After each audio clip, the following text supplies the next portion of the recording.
தஞ்சாவூர் மாவட்டத்தில் கணவனுக்கு நாள் குறித்த இரண்டாவது மனைவி முதல் மனைவியின் தம்பியுடன் சேர்ந்து வெறிச்செயலில் ஈடுபட்டுள்ளார். கணவனை மனைவியே வெட்டி கொலை செய்ததன் பின்னணி என்ன?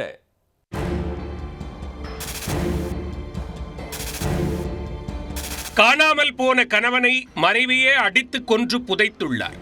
மது போதைக்கு அடிமையான தம்பதிக்குள் பகை உண்டானது எப்படி? கொலையில் முடிந்தது ஏன்?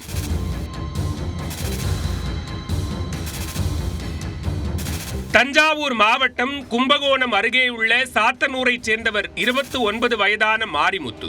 இவரது முதல் மனைவி அஞ்சலை கருத்து வேறுபாடு காரணமாக அவரை விட்டு பிரிந்து சென்றார். இதனால் கடந்த சில மாதங்களுக்கு முன்பு திருச்சியைச் சேர்ந்த பிரியாவை அவர் இரண்டாவதாக திருமணம் செய்தார்.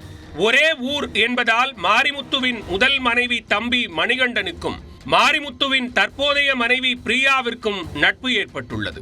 மணிகண்டனும் பிரியாவும் அடிக்கடி ஒன்று சேர்ந்து மது அருந்தி வந்துள்ளனர். இருவரின் பழக்கமும் மாரிமுத்துவிற்கு பிடிக்காமல் போனது. தனது மனைவியிடம் பேசக்கூடாது என மணிகண்டனை அவர் கண்டித்துள்ளார்.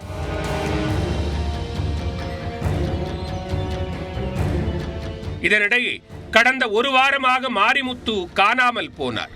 தன் மகனை காணவில்லை என மாரிமுத்துவின் தந்தை துரை காவல் நிலையத்தில் புகார் அளிக்க திருநீலக்குடி போலீசார் வழக்கு பதிந்து விசாரணையை தொடங்கினர்.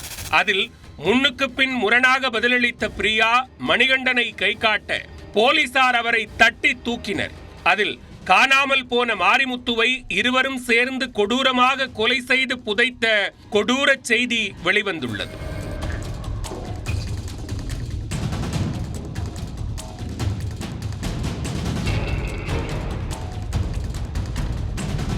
சம்பவத்தன்று மாரிமுத்து, அவரது மனைவி பிரியா மற்றும் மணிகண்டன் ஆகிய மூவரும் மது அருந்தியுள்ளனர். போதை ஏறியதும் மாரிமுத்து இருவரிடமும் வாக்குவாதத்தில் ஈடுபட்டுள்ளார். இதில் ஆத்திரமடைந்த பிரியா கணவன் மாரிமுத்துவை அரிவாளால் ஆக்ரோஷமாக வெட்டியுள்ளார்.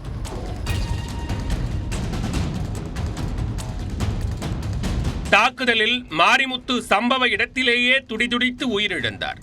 ஆத்திரம் அடங்கியதும் அவரது உடலை தரங்கம்பாடி சாலையோரம் உள்ள தோப்பில் புதைத்துவிட்டு தப்பிச் சென்றனர்.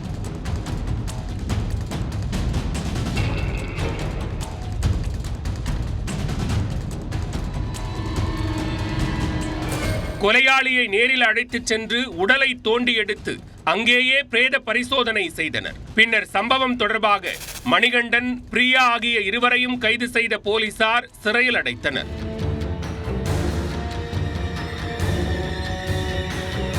முதல் மனைவியின் சகோதரனும் இரண்டாவது மனைவியும் ரகசிய உறவில் ஈடுபட்டு மாரிமுத்துவை வெட்டி படுகொலை செய்தார்களா அல்லது வேறு ஏதேனும் காரணங்களா என்ற கோணங்களில் தொடர் விசாரணை நீடித்து வருகிறது.